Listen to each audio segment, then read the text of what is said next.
Been so hated by the magazine editor that wanted to turn you into a star that in their cover feature they actually screw you over in such dramatic fashion that you may end up being stripped of your royal title. That is just what's happened overnight with this extraordinary cover feature on Harper's Bazaar with Meghan Markle as they claim that she's meeting her moment. Okay, everyone, get your tea ready. Actually, forget the cup, get the whole pot, because this story isn't just regular gossip. It's like a huge royal bomb about to explode.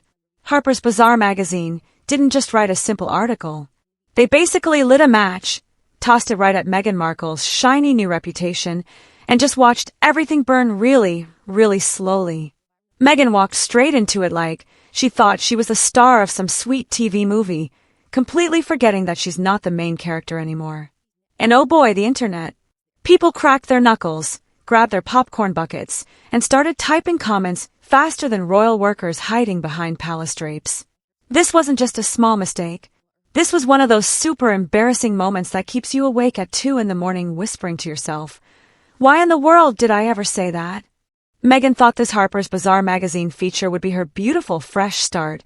A calm duchess who's all healed, glowing, mysterious, drinking fancy lavender tea while talking about helping people feel powerful.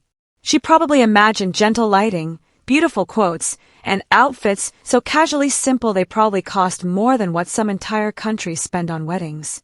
But what actually happened? A total disaster. A public relations nightmare so bad that even the toughest PR professionals grabbed their necklaces and made the sign of the cross. And Harper's Bazaar? Oh, they knew exactly what they were doing.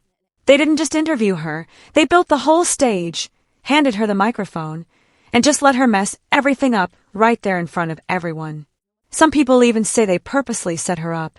And honestly, when you look at what happened, it's really hard to say they're wrong. The headline itself sent shockwaves through everyone. Meghan Markle's interview may cost her royal title.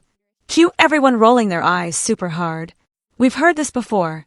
Every couple of months, the gossip magazines threaten to take away her duchess title like it's some library card that's about to run out. But this time, people felt like she kind of deserved it. Not because of the title itself, but because she basically gave her haters exactly what they wanted, pure gold material. The biggest shock wasn't even what she said, it was what she thought she could actually get away with saying. Harper's Bazaar dropped the bombshell news. Apparently, Meghan has her workers introduce her as the Duchess of Sussex at private get-togethers in New York. You heard that right, private gatherings, not fancy galas or movie premieres. We're talking about regular people's living rooms, homes where titles are usually just guest, or that person who wasn't invited. But Meghan reportedly wants a royal-style announcement like she's entering Buckingham Palace's grand ballroom instead of somebody's regular Manhattan apartment. The British monarchy must have rolled their collective eyes all the way across the Atlantic Ocean. And when reporters asked her about it, she didn't deny it. She didn't even try to make it sound better. She just owned it, like that's totally normal behavior in 2025. The internet instantly crowned her the queen of pretending to be royal. Because let's be real, nothing screams being humble like demanding people use a special introduction script before you sit on someone's couch. Then came the hairy part. Oh man, that section felt like a sad subplot in a reality TV show that nobody asked for, but everyone secretly watches anyway. Harper's Bazaar described yet another awkward lovey-dovey moment. Harry clinging to Meghan like she's his emotional rescue raft while she poses perfectly for the camera. Their energy felt completely off, like two people starring in two totally different shows while standing in the same room. Harry gives off lost and stressed vibes. Meghan gives off polished and performing vibes. Harper's didn't even need to twist the truth. The difference basically wrote itself. Readers started whispering, and not in nice ways. Harper's didn't just feature her, they basically played her. Because instead of a comeback glow-up, Meghan got exposed cracks showing, and Meghan's brand absolutely hates cracks. Her image depends on control, storytelling, and that long-running, misunderstood victim feeling. But this time, the control slipped right through her fingers. No paparazzi photographers to blame. No royal insiders to accuse of leaking secrets. This wasn't a tabloid surprise attack. This came straight from a magazine she actually trusted. You'd think someone as smart about media as Meghan would be playing chess, but this was more like checkers, and she tripped over her own red piece. Announcing herself as the Duchess of Sussex at private dinner parties doesn't scream royalty. It screams desperation, the kind that whispers, "Remember me? I used to be important." It's heartbreaking and slightly hilarious at the same time because Meghan still seems convinced that America sees her as this icon of rebellion and modern grace. But truthfully, people are exhausted. Tired of all the drama, tired of the contradictions, tired of a couple who cry about wanting privacy but give interviews like social media influencers on a posting spree. And Harper's Bazaar knew about that exhaustion. They played into it perfectly. They showcased the one thing Meghan's PR team fears most, the gap between who she thinks she is and how the world actually sees her. Meanwhile, poor Harry in the background looked like a man wondering how his life turned into one never-ending press event. His whole vibe felt scattered and unsure, like he's still trying to keep up with a brand he never even auditioned for. That awkward public affection moment? It wasn't shade, it was reality. A snapshot of imbalance between two people clinging to a story that's cracking under its own weight. And that's what makes this whole mess sting so much. Did Harper's Bazaar betray her? Or did Meghan underestimate how see-through her performance has become? Honestly, it's both. Harper's wanted website clicks. Meghan wanted redemption and a fresh image. What she got instead was exposure, the harsh, bright kind. Like someone aimed a flashlight at every corner she hoped nobody would inspect. The backlash came immediately. Twitter threads, TikTok edits, YouTube breakdown videos. People calling it her ultimate downfall moment. And they're not wrong. Because the most shocking part is she didn't even say anything super scandalous. She simply acted like she's still living in the palace while sitting in a Manhattan rental apartment. That kind of tone-deaf luxury feels completely out of touch, even for celebrities. It's exactly what her critics feast on, and Harper served it up on fancy royal china plates. But knowing Meghan, she'll spin it around, claim she was misrepresented, that the context got twisted. Yet once the internet decides your story, even a whole team of lawyers and PR magicians can't bring it back to life. This wasn't betrayal, it was a mirror. And for once, she didn't control the lighting, the camera angle, or the edit. Harper's Bazaar probably sat in their office after hitting publish, sipping their lattes, giggling softly, not out of cruelty, but in that knowing way editors do when someone gives them way more material than they dreamed of. Because truthfully, no magazine is rushing to feature Meghan out of admiration anymore. They want clicks. They want the circus show, and she delivers it without fail. She probably walked into that photo shoot thinking this was her soft power comeback, her graceful reclaiming of the spotlight to remind everyone she's still the Duchess, even if the royal invitations have stopped coming. But Harper's didn't want a comeback story. They wanted chaos, drama, engagement, and she made it way too easy. It's like she stepped into a trap while humming, "I'm in control," completely unaware that the floor beneath her feet was already tilting sideways. Who even wants to feature her right now? Not Vogue magazine, not Time magazine, not any outlet that takes itself seriously. The ones that still do feature her, they're not there to lift her up, they're there to use her. Because Meghan sells, not dignity or inspiration. She sells embarrassment.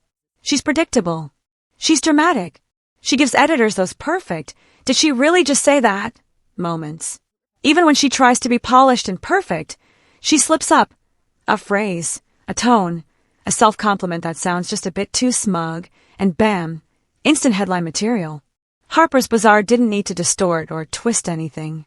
They just pressed record and let Meghan be Meghan. That staff introduction detail, they didn't invent it. They didn't exaggerate it. They simply shared it. And that's what makes the whole thing sting so badly, because they told the truth. You can totally picture the editors exchanging glances like, "Did she just say that?" The writers smirking because they know exactly how viral that line will go. They didn't have to add sarcasm or mean comments. The situation was comedy enough all by itself. And that's the real tragedy here. Meghan gave them every single tool they needed. They didn't betray her. She handed them the ammunition. She can't even claim sabotage or setup. She walked into it with her eyes wide open, fully aware that her public image was hanging by a thread thinner than a palace curtain string. And she still tripped over it. This wasn't a sting operation. It was just an interview, and she turned it into a major headline by being exactly what her critics always say she is: self-absorbed, fake, and out of touch with regular people. Behind the scenes, PR insiders are reportedly panicking big time. Crisis management teams, emergency phone calls, endless clarification statements being drafted. All because Meghan forgot the first rule of dealing with media: never assume you control the narrative. The moment she let her guard down, Harper's captured the version of her she's been fighting to hide: self-important, detached, and still clinging to a royal identity that left her years ago. It's not that she's evil or a bad person, it's that she's oblivious. Oblivious to how the world actually sees her now. What once looked like courage now reads as arrogance. What once felt powerful now seems performative and fake. And that's why this interview hit harder than any tabloid scandal ever could. It wasn't the palace attacking her this time. It wasn't that one TV host ranting about her. It was Meghan versus Meghan, and Harper's Bazaar simply published the evidence. Even people who once defended her are now quiet. That's silence. That's career-ending silence. Because in Hollywood and media world, silence speaks volumes. It means the sympathy's gone, the intrigue's gone. All that's left is fatigue and exhaustion. And Harper's article sealed it with a glossy bow. Imagine being Meghan right now, trying to spin this as empowerment while every single outlet replays your words as irony and jokes. She probably thought the piece would be poetic and beautiful. Instead, it became meme material. And yet she'll keep trying. She'll post something about resilience, about moving forward with grace. She'll appear at some charity dinner, smile for the cameras, talk about women lifting other women up, and behind that polished smile, she'll be absolutely fuming that a magazine she trusted turned her into a punchline joke. But that's what happens when you underestimate the game. Harper's Bazaar has seen every single celebrity type come and go. They know when someone's image is cracking, and when they smell blood in the water, they don't warn you, they write about it. In a way, Meghan should have seen it coming. The pattern's always the same. She trusts an outlet, overshares information, and ends up regretting it. She plays the victim afterward, claims she was misinterpreted, and repeats the whole cycle again. And Harper's simply capitalized on that pattern. They didn't need to throw shade at her. They just described her reality: the awkwardness with Harry, the royal title obsession, the theatrical grace that feels less authentic every single year. They knew readers would do the rest of the work. And the result? Viral gold. Because Meghan, no matter what she does, guarantees engagement. Whether you love her or can't stand her, you'll click, you'll comment, you'll react. And that's exactly what Harper's wanted. So yes, they're probably still laughing about it. Not with meanness, but with amusement at how predictable she's become. Because in the end, Meghan didn't need enemies this time. She just needed an interviewer and a recording device. She walked in thinking she was producing a comeback moment. She walked out handing them a scandal wrapped in sincerity and fake authenticity. That's the irony of Meghan Markle, a woman who spent years escaping palace control only to fall victim to her own desperate need for attention. She traded royal courtiers for cameras, duty for drama, and structure for chaos. And Harper's Bazaar just turned that chaos into art. They exposed that the crown she clings to isn't real gold anymore. It's glitter spray paint and nostalgia. And deep down, Meghan knows it. Because when the laughter fades away, when the headlines cool down, when the world scrolls past to the next story, she'll still replay those quotes in her head, wondering how a single interview unraveled years and years of careful branding work. Harper's didn't destroy her image. She did that herself. They just printed it in bold letters. So as the internet keeps dissecting and analyzing her words, and royal insiders sip their evening tea with smug smiles on their faces, one thing is crystal clear. Meghan Markle's Harper's Bazaar moment will be remembered not as a triumph or victory, but as a major turning point.